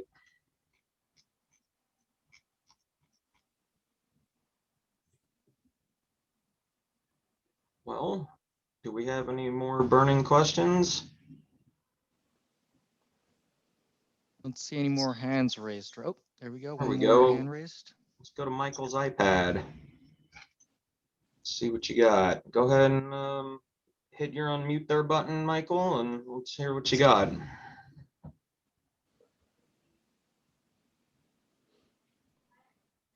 Hi, can you hear me? Yes, sir. Okay, this isn't Michael, it's Hank Landau. Okay. And I suppose I've got maybe one comment and one question. Let me pose the comment first. I own property at the intersection of Edmonds Way and 100th Avenue West. It's an office building and also own a small duplex there.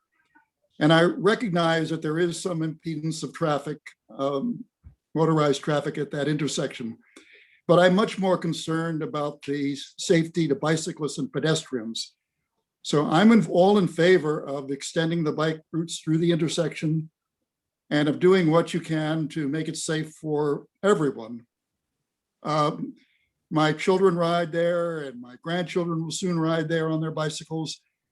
And the tenants that I have in the office building and the duplex also use that intersection for some are, but most are pedestrians. I don't know if there are any bicyclists, but I really support what you're doing.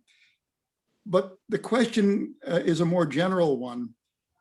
You know, throughout the entire conversation tonight, I didn't really hear about children.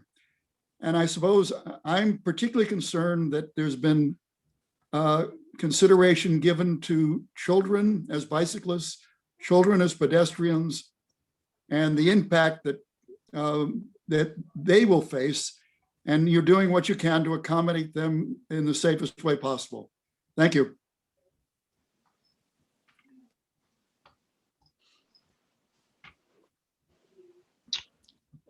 Bertrand, has this been a design consideration? I don't remember hearing a heck of a lot of talk about it, or Phil, would either of you two gentlemen care to weigh in? Well, I would just say, if Bertrand could comment as well, we have spent quite a bit of time the last few years working with the school district to try to educate young children as to be better pedestrians, better bicyclists, teaching them how to walk to school, for example, and what some of those hazards are, where you would locate them. We've taken them out on walks and showed them what to do. I think that's been helpful. We'll obviously continue to do that. As far as design changes that are specifically aimed at young children, you know, I'm a little stumped. Hank, maybe you have some ideas on what that could look like and where we might want to employ that. I'd certainly like to learn if there are. Well, I think in our group we'll be talking about that, but I'm really hoping too that the consultants will look into that. My job as a traffic engineer was 60 years ago, so a lot has changed since then. I think people have learned a lot. So as long as there are the considerations, and I believe there were, but I just wanted to confirm that. So thank you. Thank you. Thanks so much, Hank. Yeah, and I know PD is, it's far from a done deal, but I know that they're pursuing a grant that would involve some sort of education component. We got some emails about it a few weeks ago. And yeah, a lot of our bike projects do come with education components, but we'll discuss offline and any kind of design requirements. And just to add to that real quick, Ryan, you know, we talked earlier about how as we're looking at this bicycle lane improvement project, we are going to look at pedestrian improvements throughout. Yes. And, you know, children obviously as well, with crosswalks and safety throughout the corridors. Yeah, we firmly believe that this project isn't going to be successful if we just go for bicycles. We think it's very important that we do some pedestrian safety improvements as well. Mm-hmm. So let's go ahead and hand the floor to Ruth. Ruth, you are able to unmute. Okay, sweetie. Uh-oh.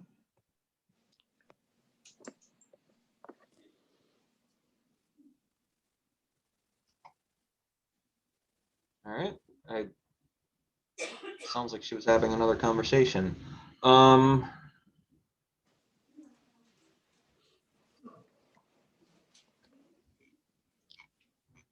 Okay, here we go. We have Michael McMurray. Why don't you go ahead and hit unmute there, Michael? Hey, thanks for setting all this up today. Yeah, absolutely. What can we help you with? One question I had, I couldn't figure out your guys' website, and I wanted to see if you could pull up the intersection of 9th and Walnut and see what the plan is there for bike lanes and car turn lanes. That's all I had. I was really curious. Justin or Ken, I feel like you guys were going through those earlier. Would one of you guys want to take the con on that? Yeah, so one thing that we had not done with the preliminary design is to dial in all the details throughout all the corridors. And I know that, and Bertrand can maybe speak to this, but as you get up to Walnut and Ninth, it's widened to 4 lanes in each direction. And the design was going to change that last little block. I don't know if it's entirely dialed in to where it's showing what we were thinking as you come around that corner. And Pablo, I don't believe you guys were looking to signalize intersections of that at this point, right? In regards to Ninth and Walnut. So I'm sorry, I must have missed the part of the question. I can help. Thanks. Sorry. Yeah, no problem. So the Walnut at 9th, and Bertrand, correct me if I'm wrong, but I'm under the impression that we're actually not planning on changing the roadway configuration leading up to that intersection. We're planning to keep the 2 lanes approaching from the northbound and southbound, and the single lane approaching from the westbound and eastbound. That's correct.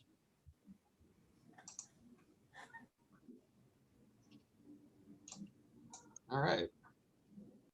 I hope that answers your question there, Michael. Oh, looks like you've got your hand back up, so it might not. Why don't you go ahead and unmute, and any follow-up?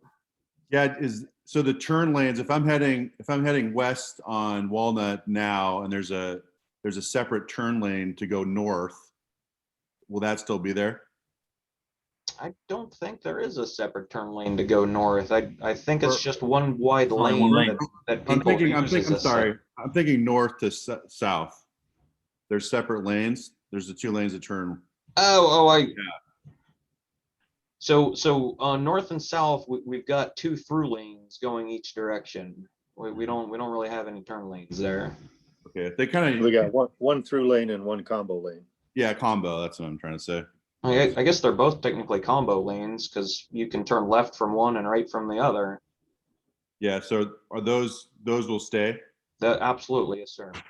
Cool. Thanks. Right. So next, it looks like Ruth is back. Ruth, why don't you go ahead and hit unmute? Oh, that. Okay. Okay. All right. Are you there? Yeah, we've got you. How can we help you? Okay, guys, I'm Ruth's husband. I have a comment. We live on 9th or 100th, and it seems to me that residents are more important than bikers. We are going to be losing our parking spaces in front of our house so that we can accommodate bikers who will come by our house and throw empty beer cans and keep on going. I don't think that's and after all, we are paying our property taxes. They're not. Now, if they're willing to pay our property taxes, then be my guest. We need our parking spaces in front of our houses.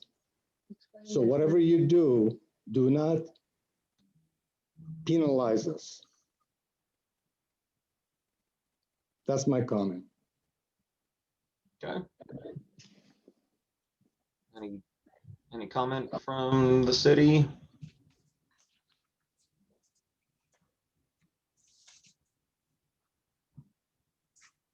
All right. I believe Dr. Dotch had her hand raised next. Why don't you go ahead and unmute? Thank you. So on that, piggybacking on that 9th and Walnut, I did see the intersection, and it looks like the bike goes in between.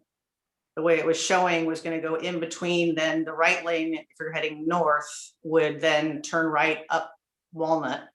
The bike lane would be kind of squeezed in between the turn lane and then the straight left lane is how I saw it. So you would then eliminate the other through lane that was helping not back cars back up all the way to Pine and other streets that back up. And we added that second through lane. So I just really want to be clear, if you're not reconfiguring it, then you're going to have to add a share road because there's not wide enough to do 4 lanes plus 2 bike lanes. So I believe. Want to be really clear what's there at the moment. That'd be Yeah, great. I believe, and Ken or Pablo, if one of you two could correct me if I'm wrong, please, that is an anomaly in the rendering. We're gonna maintain all 4 lanes at that intersection as they currently exist. So you're gonna have 2 through lanes, and from each one you'll be able to turn right or turn left. That's correct. We haven't gotten to that level of detail yet on the design, and on this GIS that is on the website, it extended a block too far. We need to figure out that last block where it widens to 4 lanes. Okay. Right. So on that note, then you are going to create a share road. Yes. So on the major intersection at 9th and Walnut will be a share road, when your whole point of not having share roads is it's dangerous. So at one of the most dangerous intersections and used intersections in Edmonds, you're now having a share road. So again, I want clarity why dedicated bike lanes in certain areas are necessary, yet share roads on other areas are okay.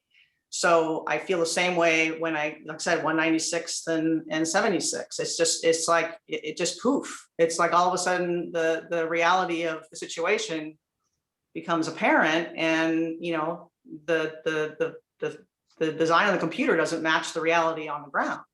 So I just please understand that you're really playing with hundreds and hundreds of homeowners along these routes and travelers, and just be aware of these situations and how you're impacting them. So, and again, we need that clarity at these major intersections for all these locations, because they are critical to everyone in Edmonds that are going north and south.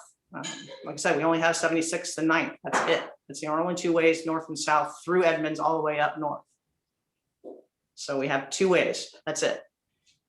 And now you're eliminating, like I said, abilities for cars to pass through there quickly and easily. I think actually cars sitting there is even more CO2, in my opinion, if you're not letting them pass cleanly and easily. So anyway, it's just like those clarity in these sections before another final. I really feel that we need another second meeting here before August. That would be great. Thank you.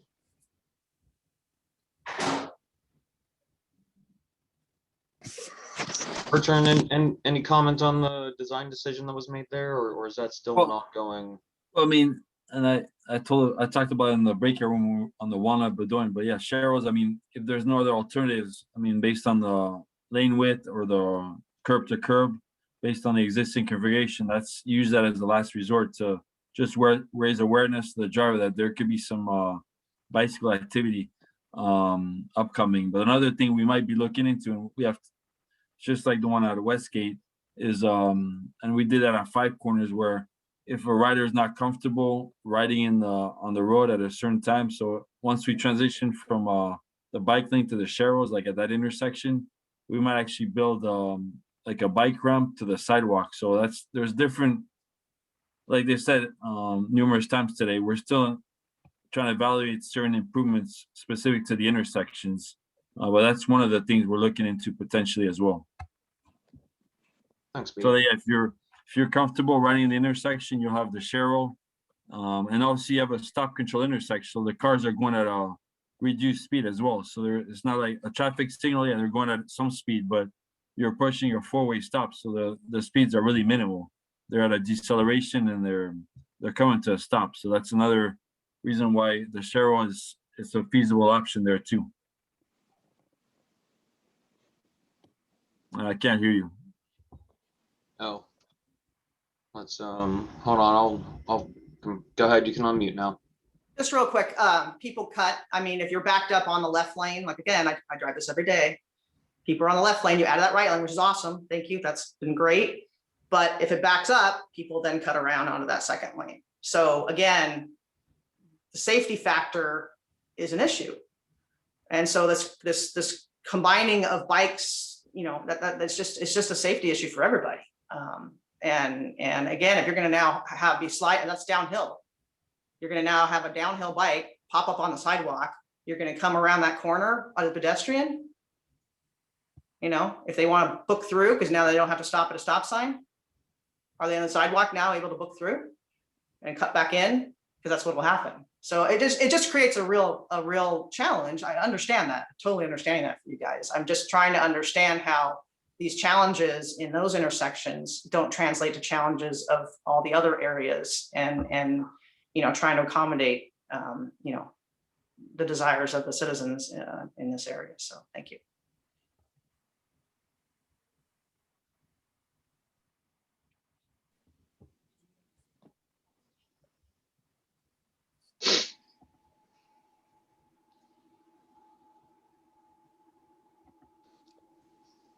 Hey, Bertrand and Ken and Pablo, I'm going to drop off.